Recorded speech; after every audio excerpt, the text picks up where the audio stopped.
All right, so the recording has started. So we'll go ahead and get started, and I'll try to answer any sound issues that appear in the chat box. So go ahead. All right. Good afternoon.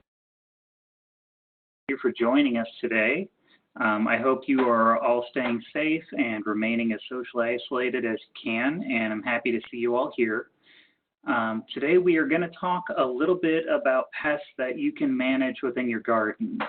Now, it would be great if I could talk about a lot of the species that you're going to be encountering over the course of spring and summer, but right now within the scope of an hour, that's just not really going to be possible. So if you have particular questions about particular pests, whether it's rabbits or bugs or what have you, please just go ahead and put them in the chat and I'll try to answer them as I can. What I am going to cover today primarily is going to be a couple different things.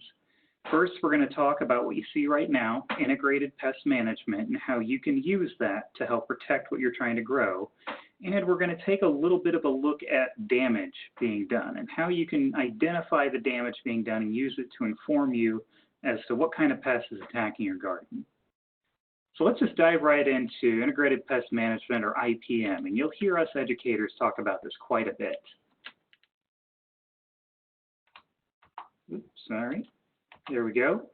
So I talk generally about 4 steps that happens in an integrated pest management program. And there are other steps that could be involved in there. Some of them you may or may not have heard of before. What this is it's a system of actually looking at what is going on, looking at what kind of damage is happening, making a choice on when you want to act on that, and then putting in place some kind of program to use the pest biology against it, or its ecology against it. And then you're just going to analyze how successful you were.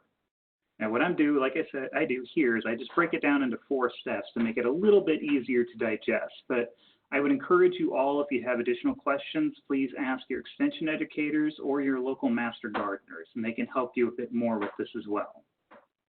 So that first step you see there, you decide when to take action, and we're going to start with that one. Now, we grow things for a variety of different reasons. We either love the roses out in front of our house, like I have in front of mine, or we're trying to create some kind of produce to supplement our own family meals, and that's happening a lot these days. So we all have a different, often subjective idea of when we want to take action. Does something have an aesthetic quality? Does produce need to be sold to be appealing? Is it safe to eat? Is there a risk of my bottom line being affected by the damage being done by some kind of pest? So let's take a little bit of a look at this more. So let's say that you were in the store or you were at your local farmer's market and you saw an apple there.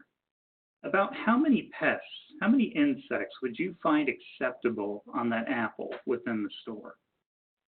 I'm just going to take a guess here, and you guys can type in an answer if you want.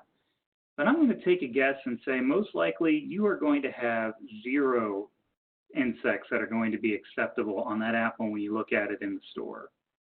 And this means that you have an extremely low tolerance to pests on this produce right now. And that's a very common thing. That's very normal.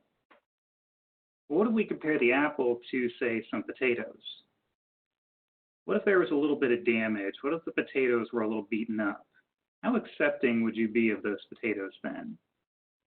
Now, if any of you were like me when I was growing up, my mom would have me go ahead and take the skins off the potatoes as we were getting ready for dinner. And if there was a bad part on them, she would say, just cut that bad part out. They're perfectly good potatoes.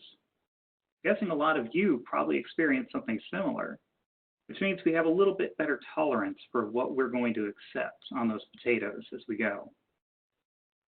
And then if we look at this last one here, some grain. If you're a farmer, how many pests do you think that they would accept on their grain?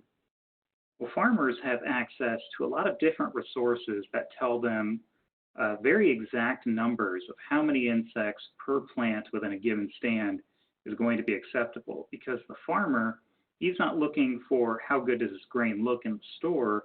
He's looking at what is affecting his bottom line. And we refer to that as an economic injury level. That's the point at which your damage being done by insects is now beginning to impact your yield or the amount of money you're going to get out of this. But like I mentioned earlier, there could be a lot of reasons why you want the insects off of what you're growing. This makes it very subjective. If you're growing flowers you plan on just having on display or selling, you're going to have very, very low tolerance. If you're selling fruits, or if you are going to the store and looking for fruit, you're going to have probably a very low tolerance. But that doesn't necessarily reflect what is the reality in this. Sometimes fruit or other produce can be a little bit damaged by insects or other animals and actually still be viable to eat. These are all a part of what's going to make up that action threshold. This is all a part of what's going to help you make your decision. Do I actually want to do something about the pests on my crops right now? Now, the next step, and as an entomologist, I'm going to say the most important step, is you need to identify the pest. Don't ever attempt to do anything without first identifying that pest and any beneficial organisms that are around your garden. Now, the reason for this is different organisms respond differently to control methods. If I have, say, a bunch of caterpillars consuming some of the produce that I'm growing right now, I may not need to just go ahead and spray the entire area. There could be different materials available to me to help me get rid of those caterpillars.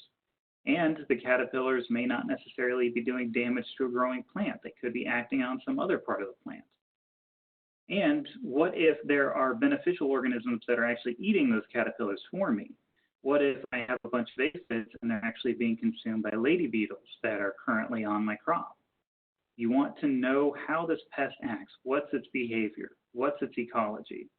And while that may sound like a tall order to you who may never have really dealt with this before, you have a great resource because a lot of you have extension educators who do know these things, and we are available to talk to. You also may have master gardeners in your area who also act as a very similar resource. So if you're not sure about what pest you're looking at, give us a call. I guarantee you, if your educator doesn't know what something is, they may very well email me and I'll be able to help them with it. Now, the next step that I listed there is preventing the pests from reaching the target produce or crop that you're growing. And this is usually referred to as a cultural change or a change in cultural practice. And these can be some very simple and common sense actions you can take. For example, what if you simply space your plants out further? Now, I mention this because if you are, say, an aphid or a very tiny insect, a professor that I used to have always loved to say that your world is a leaf as an insect, and the next plant is, by comparison, 800 miles away from you. Moving is hard and it's dangerous. If you space your plants out further, you're going to make it that much harder for a pest to move from plant to plant, and that's at least in regards to insects. This will also help you combat potential disease outbreaks as well, and we're going to go over that in one of our future sessions. Another option that you can take is growing outside of your pest life cycle. There are lots of different plants that can have their own growing cycle be moved, or you can choose to grow something different during that time to try to avoid that pest activity on the plant you really value. If you want an example, my wife has a basil plant that's almost 3 years old at this point. She's kept it alive that long, and basil's an annual. There's a lot of manipulation you can do to a plant to try to avoid the higher moments of insect activity. And like I mentioned, you can always try to plant non-target objects. If you have something that is consuming your cabbage year after year, try not planting cabbage right then. Do something different. You can always plant it later on, and after a year or two, once that insect has gone away, since you've taken its food source away, you can replant your cabbage. These are all examples of just simple cultural changes that don't require any huge planning involved. All right, so I'm going to give you guys a little bit of an anecdote to help you understand what can make a cultural change. And we're going to move a little bit into why this will kind of be a never-ending battle for you, unfortunately. So what I'm showing you right now is the western corn rootworm, and anybody who's lived in the states west or north of us has probably heard of this one. This insect is one of the biggest problems in corn crops throughout the north central region. Those of us in Indiana are pretty blessed in that this one isn't nearly as big a problem as it is for our neighbors. The western corn rootworm destroys the root system of corns as immature insects. As adults, they'll eat the silks of corn, and then as winter gets closer, what they'll do is they'll go back into the ground and overwinter within the soil, and then emerge the following season, assuming corn is being grown. However, with this insect, it has a problem. It can only eat corn. It can't eat anything else. So we see that one of the benefits of a corn-soybean rotation is that when the soybean is planted and it starts growing, the corn rootworm emerges from the ground, and then they have no food to eat. That's an example of what is a cultural change. Now, there are lots of reasons why corn-soybean rotations exist. This insect isn't the only one, but it is one of them. And that cultural change saves farmers thousands upon thousands of dollars in yield loss. However, and the other reason that I bring up western corn rootworm is there is always a catch whenever we try to manage a pest. And this can go for any pest, but insects seem to be the most ready to respond to changes. Did anyone here ever read the book Through the Looking Glass or see Alice in Wonderland? So there's a great moment in that movie where Alice has to run faster and faster just to keep up with the Red Queen. And we find that this metaphor works in biology as well. What we see is that herbivores will eat a plant will adapt and create a defense. The herbivore will then create a way around that defense. The plant will create another new defense, and so on and so forth. This is referred to as the natural arms race, or the Red Queen hypothesis. Now, why would I bring this up? Well, let's look at our western corn rootworm example. We now find that there are some populations of corn rootworm that will wait 2 years to emerge. So they'll overwinter in corn, they'll stay overwintering and in the ground during soybeans and wait for the next corn rotation to come around. They've adapted to the strategy that's being used to halt their advance. This is going to happen with every insect and every animal that you encounter that's going to attack your garden or the food you're trying to grow. They are going to think of different ways to evade what you try to do. When we say consider cultural changes, consider different control methods, you are going to be doing things while they work and then switching them up the moment they don't. And this will be a never-ending battle. What we can do, what this is intended to do, is to help give you a few tools to make that possible. But there is no silver bullet here. We can answer as many questions as we want, but there will be no absolute. So let's keep moving then. Now, the last part of an integrated pest management program is when you choose to employ a control method. You have decided when you're going to take action. You have hopefully identified the pest. Remember, call one of your extension educators or a master gardener. That's what we're here for. You have done something to try to make it so that that pest won't or can't reach the plant that you're worried about. Your last resort, you're employing the control method, maybe something as simple as putting netting around a given area, like a tiny little hoop house, or it could be the application of a pesticide. None of these are bad. It just depends on what you choose to do and how you want to go about it. All right, before I move on from that, I just want to say, before you choose to use any kind of insecticide or herbicide, what have you, please consult your local extension educator. It is quite literally our job to help you with that, and we want to make sure that everyone stays safe. I'm going to go into that in a little bit later from here, but I just wanted to cover that right now and plant that in your brain. All right, so this is the part where we could talk a little bit about how you can make a few educated guesses as to what could be happening to your plants. And what I'm showing you right now, I hope you haven't seen much of these, but I'm willing to bet a lot of you have. These are Japanese beetles, and they make a great example of how to guess what is doing damage. Because if you look at this picture here, you can see that these insects have clearly eaten parts of this leaf and other parts they've left alone. They've left the veins and the main capillaries in the leaves completely alone. They've only gone after the soft tissue. Now, what does that tell us? Well, for one, they may not have jaws or mandibles that are really capable of biting through leaf veins or capillaries, or their digestive tracts may not be well set up to digest that material. So that means that you now understand what their target is going to be. The other thing that we can do is, since we now have a great example of what their damage looks like, we know how to identify it on other plants. Because believe me, as anyone can tell you who's been exposed to Japanese beetle, they will skeletonize a leaf and they'll leave all that material behind. And it's very telltale. It's very easy to see. Now, with that example in mind, I usually break up damage into two sections.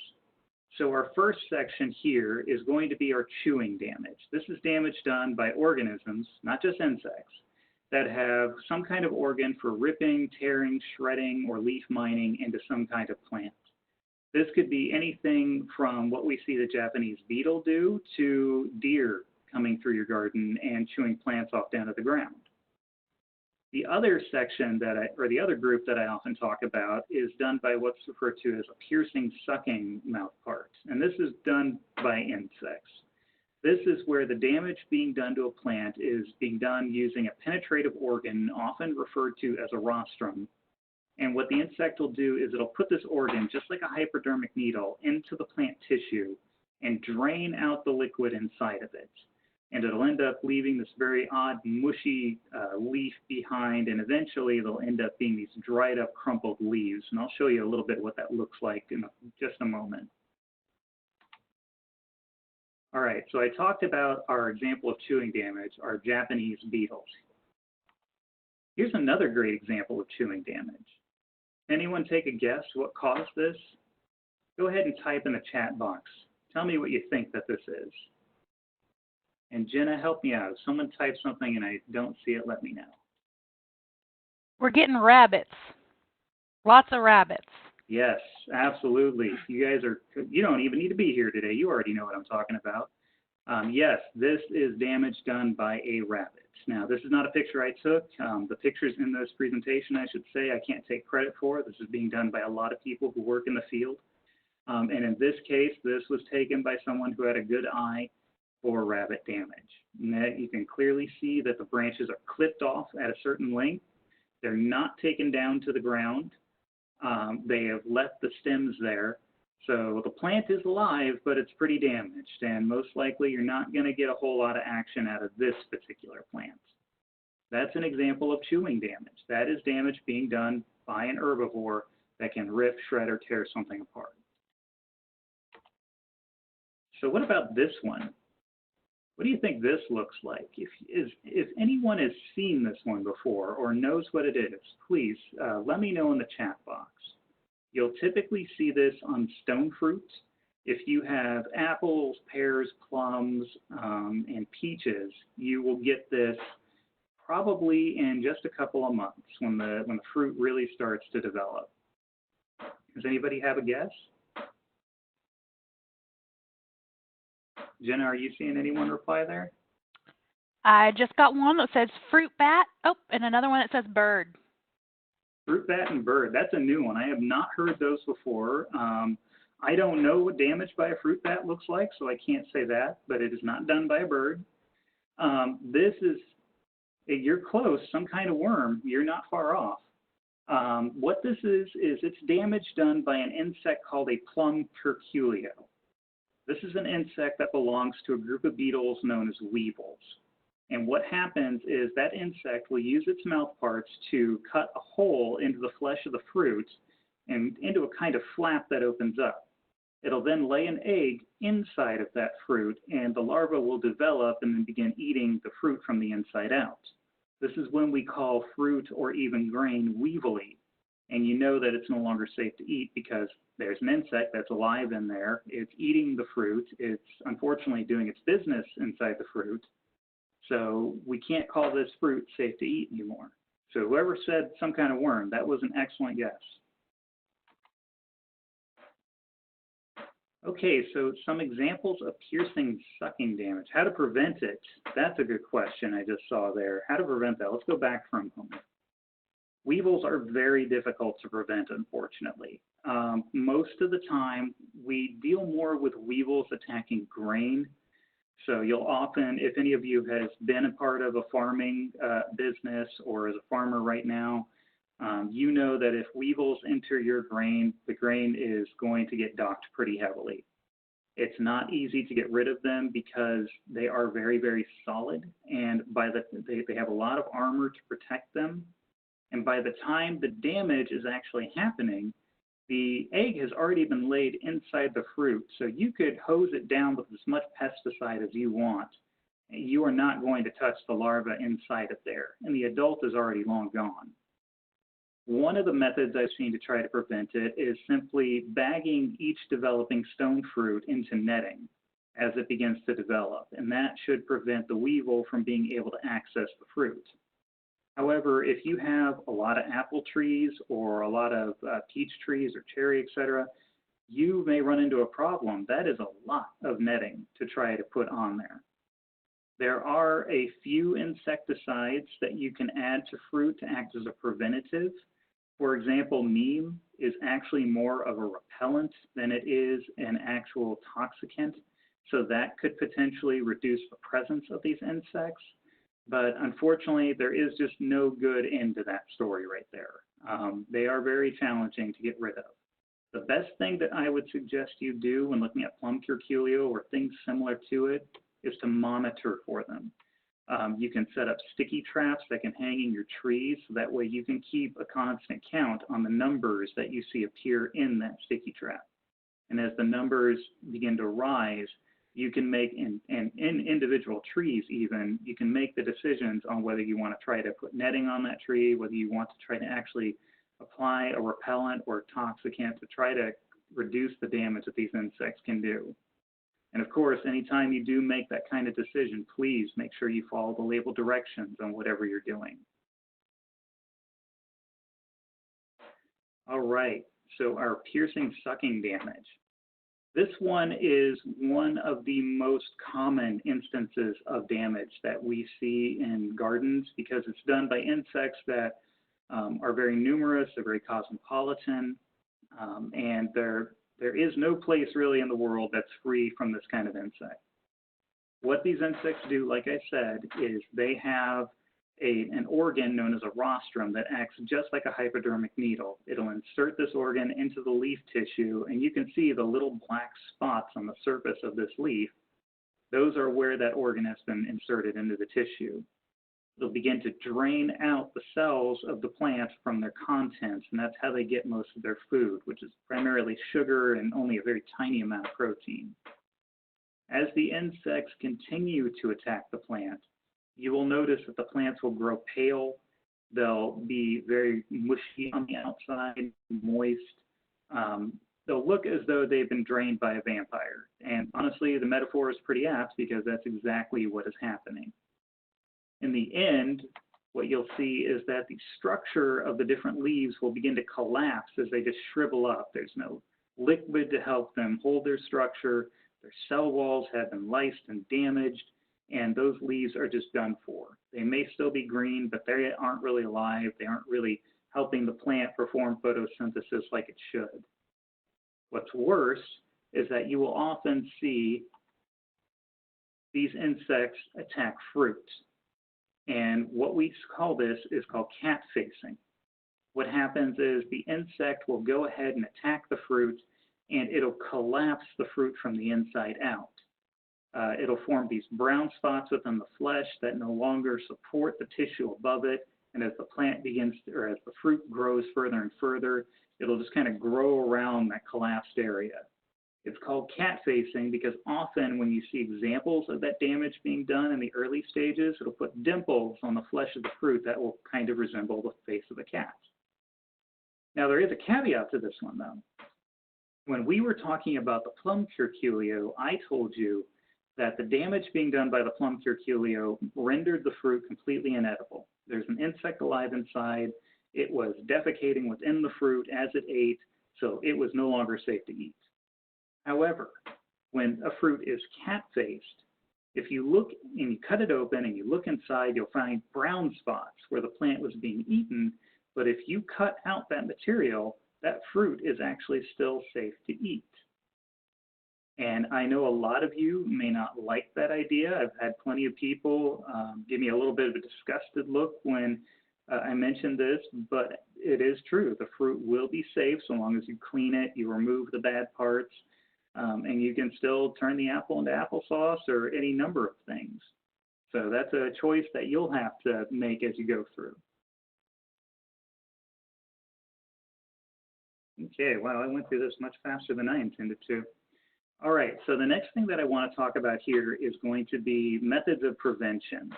While I've talked a lot about insects so far, this can apply to insects, this can apply to rabbits or deer or what have you, but there are a few pitfalls and caveats that I want you guys to try to avoid as you make these considerations. And as your gardens begin to grow more and more, and as the season gets warmer and warmer, you're going to be thinking about this a lot more too. So the easiest way to do prevention is to simply block the entry of the pest.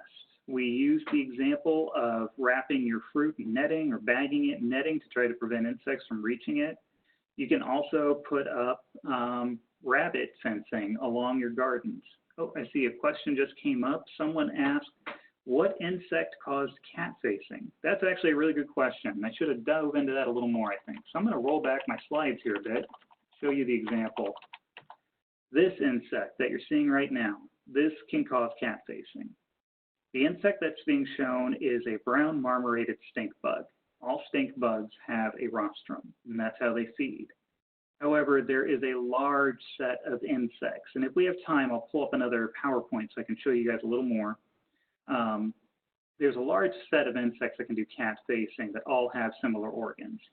Aphids that you find covering tree leaves or on garden plants, stink bugs, leaf-footed squash bugs, cicadas. These are all things that can cause cat facing. They all have a rostrum. They all drain out the liquid from inside plant tissue. There are several other members of that group. They are by far one of the largest groups of insects that we have right now. So that, and like I said, if we have a little bit of time, I can dive into that from another PowerPoint that I have ready to go just in case.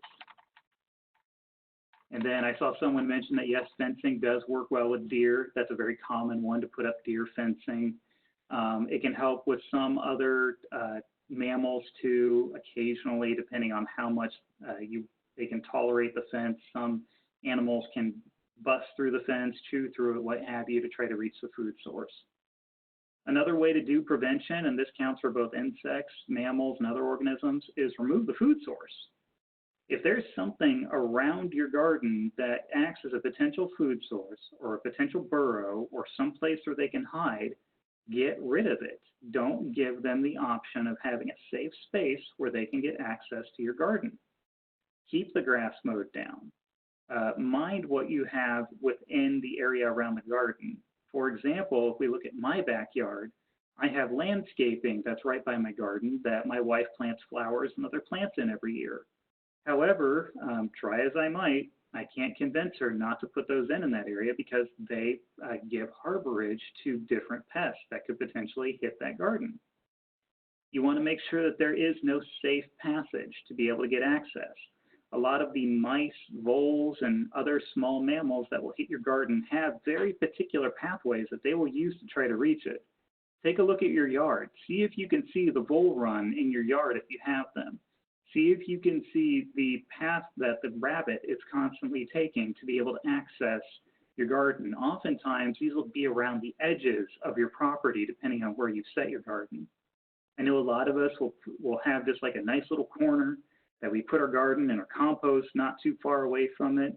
Well, that edge provides a harborage. A rabbit, a mouse, or a vole will use some of, well, not a vole, sorry, a rabbit or a mouse will use that to run along the edge and get access to the garden because that's a way they use to try to avoid predators, to try to make sure that they're safe. Keep that in mind as you structure your garden as time goes on. Things that you don't want to use, and please, please, please, the first thing I listed on there, beetle bags or other pheromone-based attractants.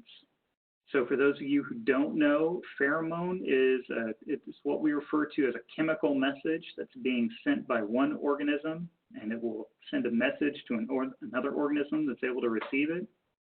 A great example that we have of this is the beetle bag that you can find being sold in all kinds of farm stores, Rural King, etc. What this is it's simply a plastic bag that is laced with a pheromone designed to attract Japanese beetles. Now, you could look at me and go, well, wait, that sounds like a great idea. I've used these before and I've caught hundreds of them. Well, that's the problem. When you use a pheromone, most animals that are able to detect them, their sense of smell is not limited to your yard space or your property. Some insects can detect a pheromone miles upon miles away from its source. So when you put out a beetle bag, yeah, you're drawing in all of the beetles that are within your garden, but you're also getting all of your neighbors, and you're getting their neighbors and their neighbors, and eventually that bag is going to fill up. And what that pheromone is saying, it's either saying one of two things. Either A, there's food here, come and join me, or B, I'm ready to mate, come and join me. So you're actually making the problem worse for yourself, and you're making it worse for your neighbors when you put out a beetle bag. So please, please do not use a beetle bag. Now, the next two things I have listed here to avoid the use of, there are caveats to these. Repellents or frightening agents. Frightening agents often don't work, and these can be something as simple as putting a fake rubber snake on your decking to try to scare away birds. Usually what happens with a frightening agent is, you remember how I was talking about where I said animals adapt? They try to get around defenses. Well, this is true with frightening agents as well. They will acclimatize to their presence, and eventually they'll realize that they actually don't represent a threat. Repellents can often be, you could think that they're fairly useful for, and this is when I'm talking about small mammals and things like that, not for insects, small mammals. Repellents can often be toxicants also. Some of them you can't even use without being a pesticide applicator. So I would strongly suggest that you avoid using a repellent. Now, toxic bait traps. This one is one that I try to ask people, please avoid using a toxic bait trap. We have plenty of bait traps that are available for people to use, especially when it comes to mice and other small animals. But when you put one that is specifically poisonous, you have to make sure that it's one that won't be accessible by an organism that it's not intended for. There are plenty of instances of pets or just animals that you would rather not see killed who can access that toxic bait, and unfortunately it has the results you would expect. So before you set down any form of toxic bait, I would talk to an extension educator to get an idea of what that's going to do and make sure that that's actually the right option for you, because oftentimes it's not. So I would like you guys to keep that in mind. I see someone has asked the question, what is the best repellent for rabbits? So off the top of my head, I don't think I have an answer to this one, but I'd like to see if any of our other panelists on here with me do. Jenna or anyone, do you guys have a good answer to that one?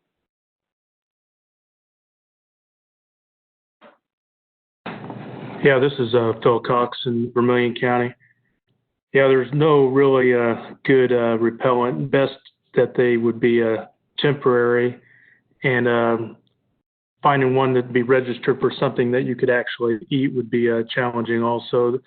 If you want to get serious about controlling rabbit damage in for your garden, you really need to install at least chicken wire fencing, 2 foot high, about 4 inches into the ground, and have that kind of bent out away from the garden area. So that would be the best thing to do. All right, thank you, still for that one. All right, so we have another question too. How does one treat red spider mites on Alberta spruce, and is there any organic control? I do not have an answer at the moment for that one. I would suspect that it's probably going to be a preventative treatment that you would do early on in the season. As for whether they're organic or not, I would need to look that up, but I just wrote your question down, and I'm going to get your email from Jenna and send you an answer, so that way we can get that question answered. Someone asked, what about human urine as a repellent? I have not heard anything that says that human urine makes a good repellent. I would also mention that oftentimes that is a nitrogenous material, so you might accidentally encourage a few weeds to grow. So I would avoid doing that personally. I don't think that one's going to be a really good idea, and I don't think it'll work the way that you plan. All right, I'm going to keep moving here a little bit, and we can get more questions once we get to the end. So a little bit on animal trapping. This is one that I usually recommend to people who do have problems. I would prefer to just see live trapping being done for the most part, but there are a few issues with that. So trapping is just generally a device to capture animals either dead or alive. There are plenty of different kinds of traps that will do both. For example, you'll see mole steel traps or conibear traps that will often kill a small animal. There are also the snap-type mouse traps, and of course there are large cage traps too that you'll often find at that place like Rural King or Lowe's or what have you. There are probably as many different kinds of traps out there as there are problems that you can find within your garden, so I won't go over each and every one of them right now. But what I will tell you is this. We want to make sure we know what we are trapping. There are plenty of times where you will see people say, well, I've got a groundhog out in my yard that's doing this to my garden, and it turns out it was not a groundhog. Always make sure that you know what you are going to trap. The other reason also is that not all animals will respond equally to traps. Different animals will take a look at a trap, and they may look at it and go, you know what, I don't think that's a safe place. Some of them will walk in there pretty easily as long as they smell food. So you're going to want to find out what animal you have there and how to properly trap it. And if you're not sure, if you can't find that information, that is our job. We will help you figure that out, or we will get you to someone who can. The other thing to take into consideration is that not all animals can be legally killed at will. Some of them are going to be considered protected fur species. For example, the skunk right there, if I remember correctly, it is considered a protected fur species. You may not be able to legally kill it. And if anyone else on here knows that, if that's true or not, please let me know. The other thing to consider is when you do trapping is that these are wild animals. They will defend themselves. They are trapped, they will be frightened, and you don't want them to try to take that out on you. Oftentimes you'll see us recommend to cover the trap, to try to make it just like a safe little space that they can go into, and then keep the trap covered, drive the animal out to some local woods or something and release them. And that way you can make sure that you're safe, they're safe, and hopefully they just simply won't find their way back, because oftentimes when your garden is being attacked by an animal, it's most likely a repeat offender who's just coming back because they know they can get a meal there. Okay, a little bit on, well, before we dive into the insect management part here, I'm going to check my time. Okay, so someone asked the question, is it true that human hair is a good repellent? I have never seen anything that says that human hair would make a good repellent. I think what you guys are trying to do is create the signal in a space that there could be a predator or a potentially dangerous animal in that area. But unfortunately, it works the same way a lot of your frightening agents will. Eventually, the animal will just begin associating that signal with nothing happening. So maybe if you put a different smell there, it might frighten them off in the short term, like Phil just mentioned, but ultimately, it is not a long-term solution there, even if you keep adding more to it. Okay, so when we talk about insect management, one of the things that we often talk about is just, can we spray for this insect? I know some of you are going to be willing to use insecticides. Some of you are not. You would prefer an organic method, and there's nothing wrong with that. But before you choose to use an insecticide, whether organic or not, I want you to ask some questions before you make the decision to spray or treat. The first one to ask is, have you actually done the cultural practice changes that I talked about earlier? Have you changed something there to try to manipulate that pest biology or ecology to simply prevent it from reaching that plant at all? If you haven't done that yet, don't spend your money yet. Now, take a look at what you can move around. Take a look if you can move your garden to a different place. Remember, if you're an insect and your world is a leaf, that's a lot of effort to try to get to the next plant. The other thing to consider, and I know some people aren't going to like me saying this, is the insect actually a problem? And the example I'm going to use is this. You are growing tomatoes. And if you're like me, when I was young, my mom paid me a nickel to remove tomato hornworm from her tomato plants. And I bet a lot of us had a very similar experience growing up. Here's the thing. Tomato hornworms don't generally happen to tomato plants until after the fruit has developed on that plant. Generally, they also don't attack the tomatoes themselves, though you can find a few exceptions. What they're going after is the leaf tissue. But by the time they're actually happening in the season, that plant has grown its crop.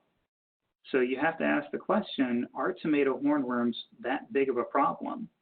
If you see like 30 of them on a given plant, then yeah, you might want to consider doing something about them. But if you see 2 or 3, you could just pick them off and never spray a thing. And most likely you won't see any realistic change in what you're going to get out of that plant. And this can be true for other produce or other plants that you are interested in growing. And like I said, can you simply manually remove the insects from a plant? If you only are growing a few of what you're wanting to protect and you see only so many insects, then just wipe them off. Put them in a bucket of soapy water, no special chemical needed there, and just make sure that they die there. I mean, that is an easy money-saving method before you choose to get something expensive from your local garden store. Now, I mentioned the Plum Curculio earlier. I kind of wish I put this slide in a different spot. This is the Plum Curculio. This is attacking, I think, a peach that's in growing at a particular growth stage. And you can see it putting its mouth parts into the flesh of the fruit and chewing its whole in there. Now, what I'm going to talk about now is a little bit on what to do when you actually do decide to spray. Now first, and like I've been harping this whole time, have you identified the insect? And as a professor of mine used to say, inscribe that on the inside of your eyeball. Don't attempt to do anything without identifying it. I'm going to give you a reason why. If you have something like a particular caterpillar that's attacking a plant, oftentimes you can apply a sprayable Bt toxin on them. And what that is the toxin inside of a bacteria called Bacillus thuringiensis that only affects insects. It can't affect anything else. We do not have the same biochemical machinery as an insect, so Bt doesn't affect us. It will, however, affect caterpillars very, very easily. However, if you have things like Japanese beetles don't respond very well to Bt. However, people offer, some of the experts will recommend things like malathion or other pesticides to try to get rid of Japanese beetles. I'm going to answer the question I just saw pop up in a second. I'm just going to finish what I'm doing here. Another question to ask is, have you chosen insect-resistant varieties? Now, I know that a lot of the produce we grow may not necessarily be insect-resistant. But you're going to want to keep checking on this. Scientists are producing new insect-resistant varieties of many different plants every year. And if it saves you hundreds of dollars or hundreds of hours of effort, then it's worthwhile to find those varieties and develop them. And again, with any of these suggestions, there's going to be a constant fight. So you're going to be switching things out as you go. The other question to ask is, have you chosen the right materials? When you choose to spray an insecticide, You need to make sure that, one, you have the right safety gear. And in this day and age, especially now, the right personal protective equipment is more important than ever. Have you chosen the right insecticide? Is this insect going to respond to it? Have you chosen the right equipment to use to apply that material? If I had my way before any of you sprayed a pesticide, you would call us. You would ask us for help, and you may even consider getting professional help before you choose to do anything. When you do spray something, always, always, always follow the label. The label is the law. That label is on that pesticide to keep you safe, to make sure that you're applying it to something that is actually going to respond to it, and to make sure that we are responsible stewards of our environment. Many of the pesticides that we use are derived from something very similar to a neurotoxin. Many pesticides can affect human beings as well as insects. Their nervous system isn't that different from ours. However, like I mentioned, there are others that will only affect insects. BT is one example. An insect growth regulator is another example. You need to know these things before you apply it to your plants so you know how to be responsible and safe with it. The other thing, and this is the last thought I have on this presentation right now, is to remember pesticides have no friends. When you apply one, that means that anything that can be affected by the pesticide, if it comes in contact with it, it will. So that means that any other insect will be affected by the pesticide. And that can include many of the pollinators you need to make sure that your plants are going to be successful. So that means that timing, type of pesticide, amount of pesticide, the amount of time the pesticide is going to remain in the environment, all of these things are important for you to be successful and responsible. All right, I think that is the end of the presentation, and that gives us about 15 minutes for questions, and I know that we got at least one more. Let's see, okay, the first one. I have read that marigolds are good at deterring squirrels and rabbits. Is that accurate? I personally don't have an answer. Phil or Jenna or anyone else, do you guys know?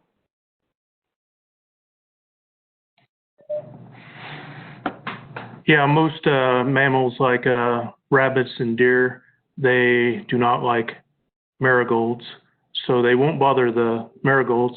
So they could potentially help if you plant enough of them to keep them away from something that you don't want them to get.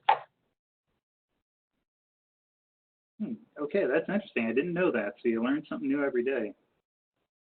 I think there's also a threshold, as in if they're hungry enough, then the marigolds won't stop them. So they will have they'll have a breaking point when they're just not going to care. Okay, so the next question I see are any specific strategies for dealing with cabbage moths? Yes, so cabbage moths, you can use some simple netting and hoops to keep them off of your plants. That one actually works fairly well.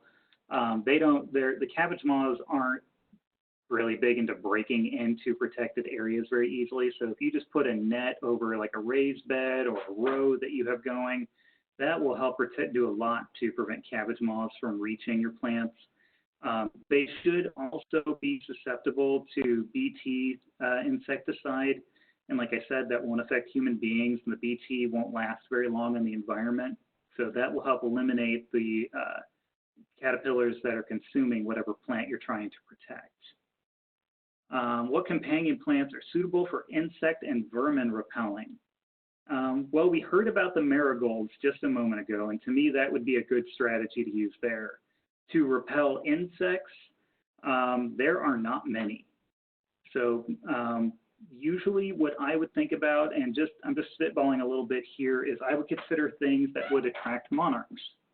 Monarchs are eating plants that have toxic compounds in them. That's why they get the colors they do. So other insects won't be able to survive on them. However, they do have their own set of herbivores that are specialized on them, which is why I'm a little bit hesitant to say that there's a good companion plant suitable to repel insects. Let's see. I've had problems with squash vine borers in my zucchini the 3 last years. Any suggestions? Man, Rhonda, I am sorry. I wish I had a great answer for you, but there are very few ways that you could try to repel squash vine borers.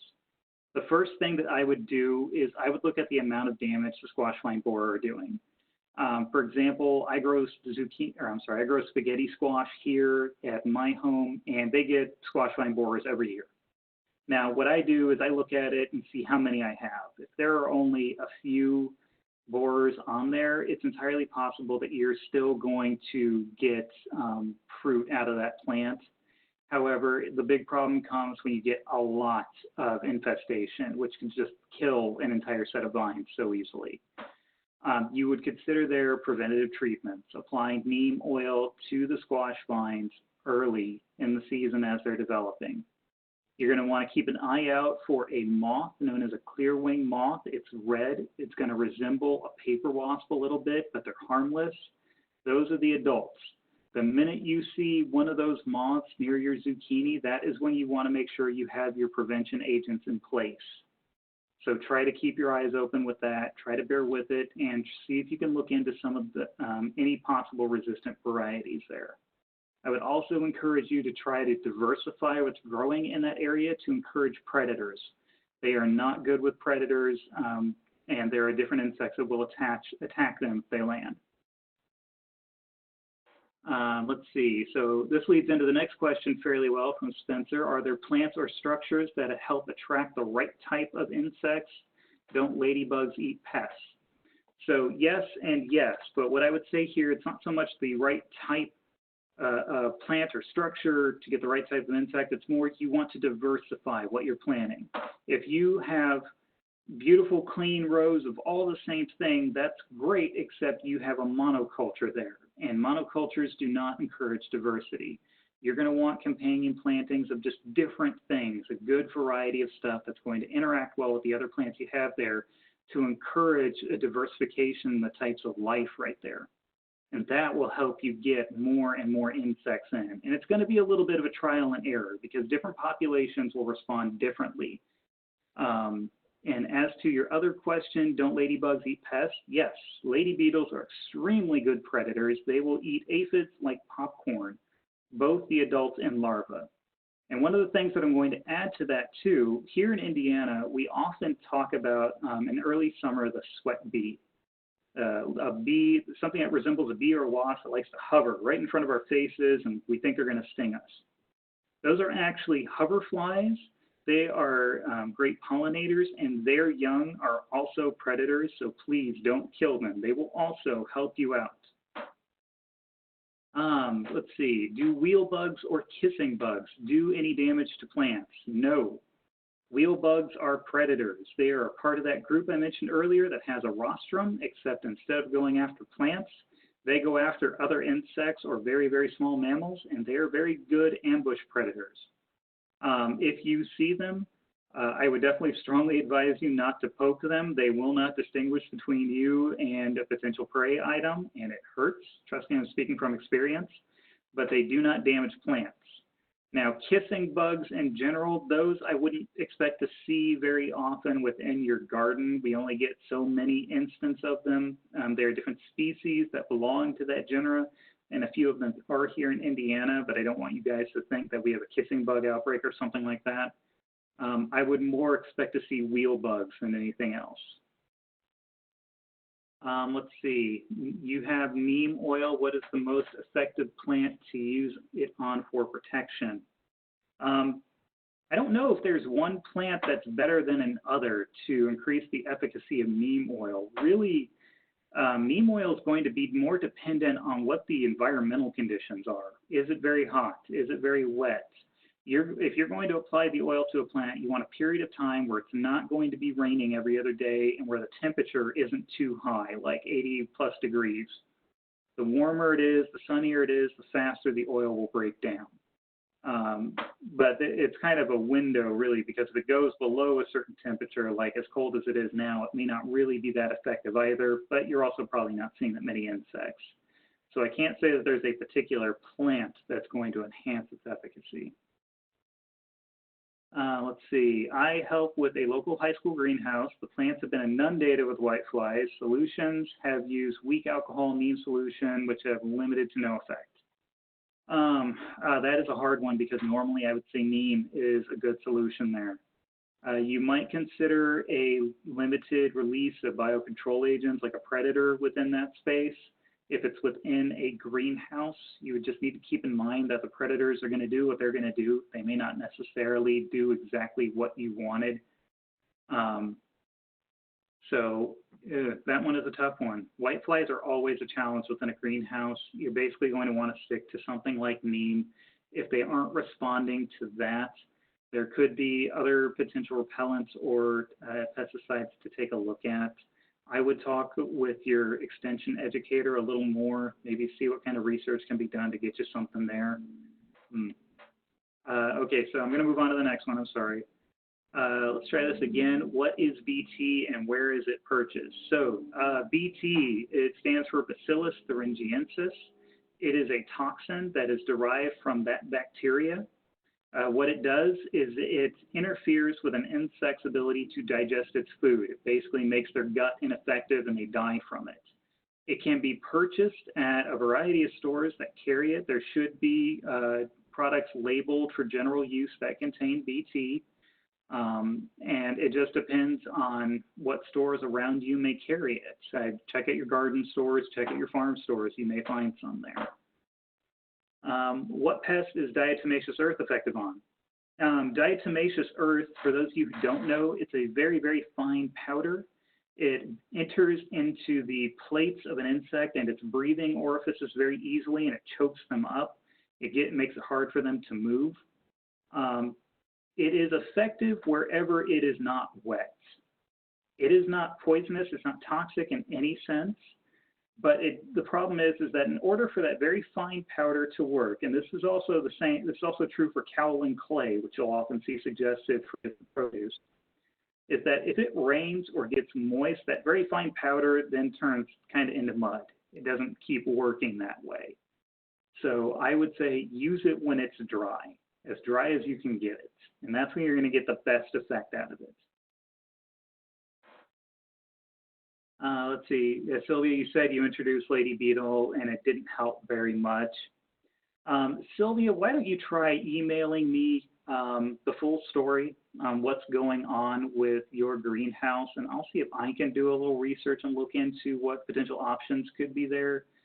I don't want to leave you hanging like that because I know that greenhouse problems that come up like that are a real trial, and I want to see what we can do to help you out. You're very welcome, thank you. Is there a better time of day to apply any insect? That is a terrific question. I'm really happy that you asked that. Generally, you do not want to apply insects very early because you want to avoid other beneficial insects that are going to be active during dawn and dusk periods of time. You're also going to want to make sure that you avoid periods of time where other pollinators are going to be active, so you're going to want to just kind of take that snapshot of what you're looking at to see when your beneficial insects are going to be active. And when they are not active is when you want to apply.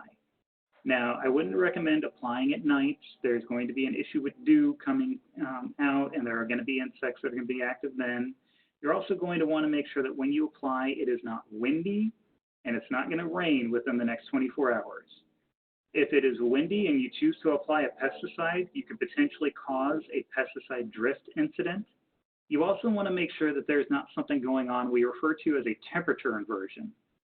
So if you can see moisture hanging in the air like a fog, those are when temperature inversions are happening, where there's a cold and a hot layer of air sitting on top of each other and locking in moisture. That can also cause a drift incident. So keep those things in mind when you make your decisions to apply. And again, talk to your extension educator near you. They're going to know the environment where you are better than I will, so I would like you to use them as that resource to help you make those decisions. What to do with snail or slug damage? Oh boy, that's one of the hills I will die upon.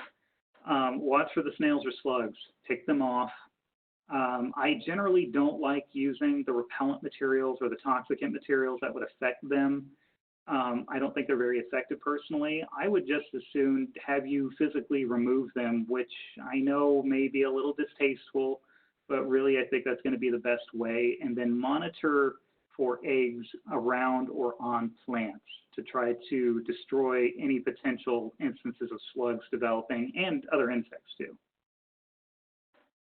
Is there a product for scale? Yes, there are lots of products for scale. It depends on the kind of scale, insect, and the kind of tree or plant that you are dealing with.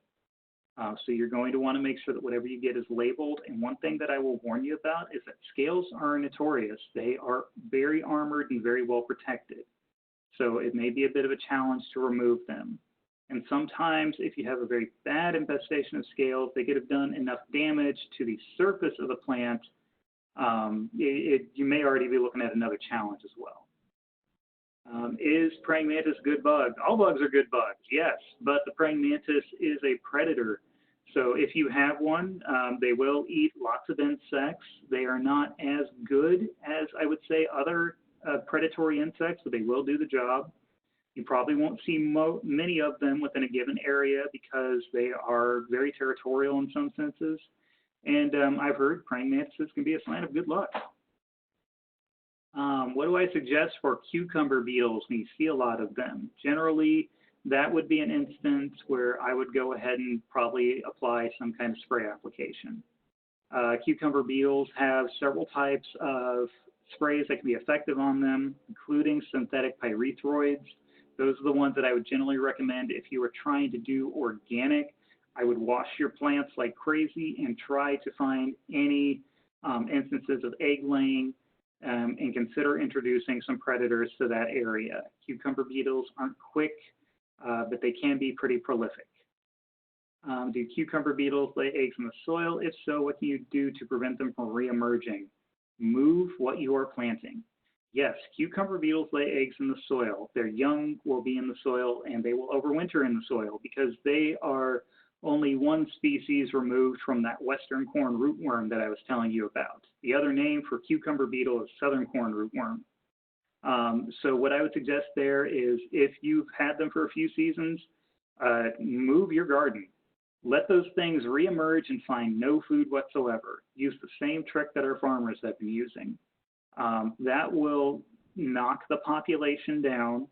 And then I would consider trying to set up a foliar application program with yourself to try to use an insecticide to remove them and just keep knocking that population down. It will take a little while if you have a really bad infestation.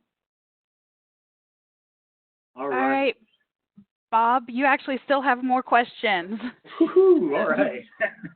Some of these they sent to you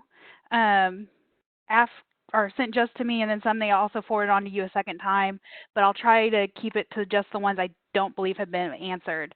So the first question is, for live trapped animals, don't you need permission from the property owner to release them on some properties? Yes, if you are going to release them onto someone else's property, you definitely need permission.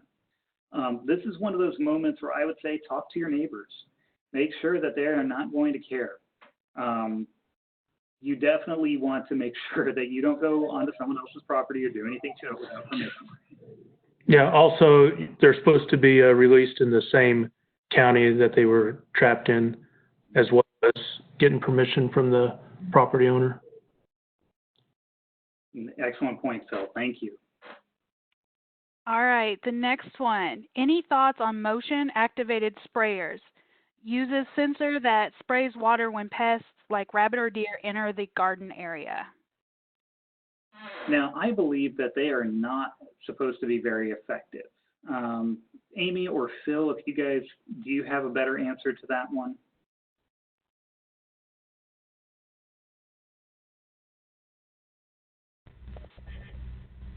Phil's probably a better responder than I am if he has thoughts, but with a lot of those things, you know, like cannon noise and sprayers and even repellents, the startle factor, or you know, the annoying smell or whatever, they eventually become customized to them. So for a short time they can be effective, but long-term effectiveness is relatively limited.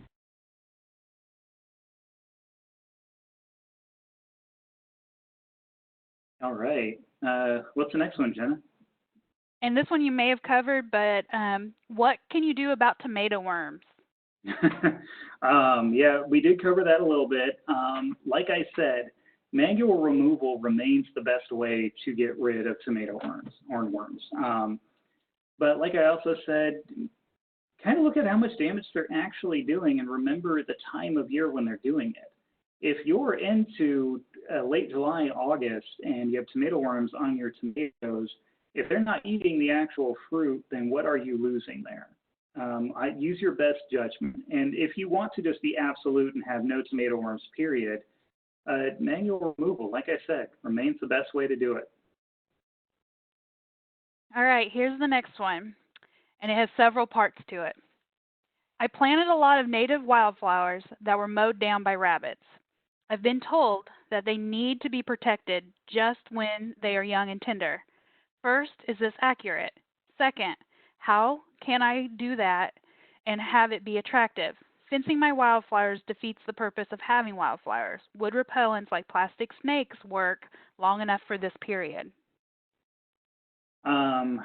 That is a good question. I'm going to pitch it to Amy and Phil again because I'm not sure if I have a great answer to that one. Do you guys have any ideas?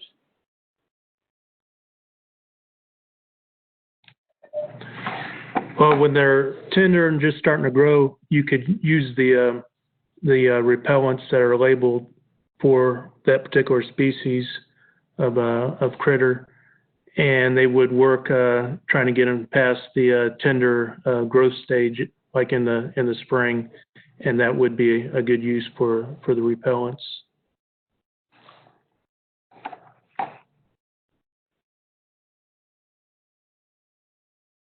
Okay. I think that's the best we got on that one. All right, and you've kind of... One thing on the repellents, if I can real quick. Yeah. They're commercially available. There's one from an Ag Explorer company called Explode, and it's used on things that are not edibles, so it might be actually a good one to use for that case. All right, I think we've got two more questions, and they are, the first one is, any specific strategies for cabbage moths? Like I said, I think I said it a little bit earlier, so cabbage moths netting works really well to try to prevent them from reaching the plant. My neighbor has a raised bed where he puts netting over it and it works like a charm. Cabbage moths don't really have jaws to be able to break through netting or chew through it to be able to lay their eggs. So I think that's going to be the best option there. Neem oil as well will probably help get rid of them a little bit. Amy, do you have something too? Well, I was just going to say, folks might be a little confused about the term netting. Spun row cover. There's a couple different trade names. Agribond and Remay are a couple of those trade names, and it's a spun polyester material rather than netting that I'm thinking of.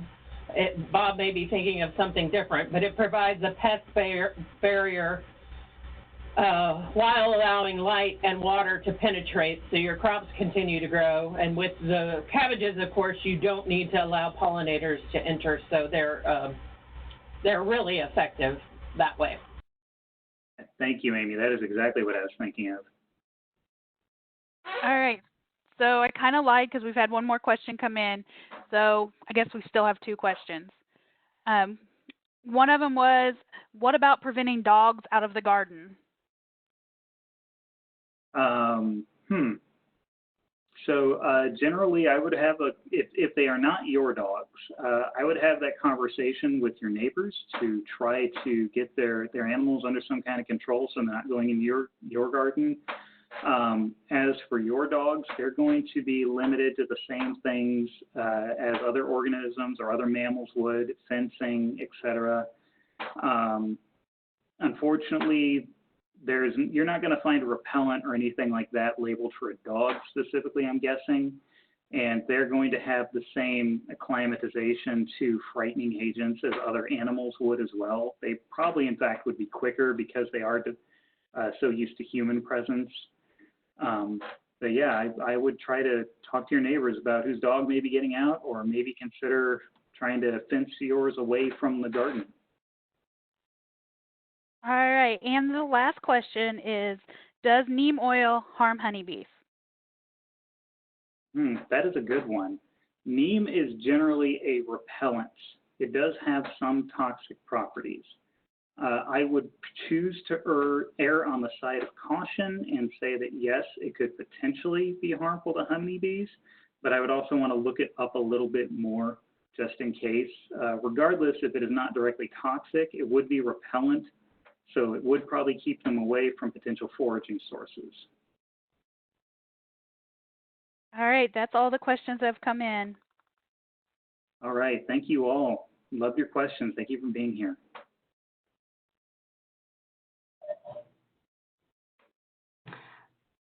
Jenna, could I mention a program I have coming up? Sure. Okay. So I have a program coming up entitled Our Backyard about managing natural resources.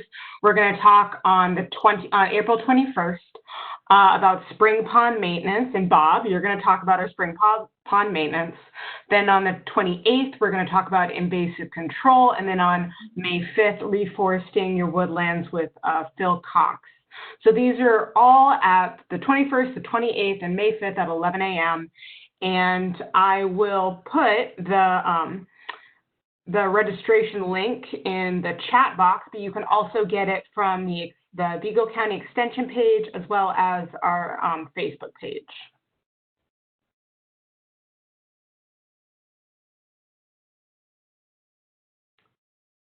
That's all.